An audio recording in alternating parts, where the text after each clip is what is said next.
Want to know how to check if two strings are anagrams without sorting in Java? So we have already created a video on how to create anagram numbers with sorting. What if you want to twist it up a little bit and want to know how it is without sorting as well?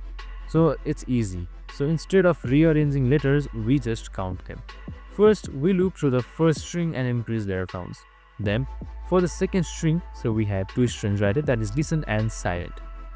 So once we counted them and through the second string, we increase the letter bounds and then we decrease them. So if every count ends up in 0, it means both words use the exact same letters. So it's just shuffle. So that's it. That's how anagrams are. So here you can see we have done the same process as well. We have counted it, and now we have also used like for loops and if statements right here. And that's it. So as you can see, listen and silent are synced the same, just jumbled up. I hope this video helped. If it did, make sure to like, subscribe and tune in with us for more of these videos. See you in the next one.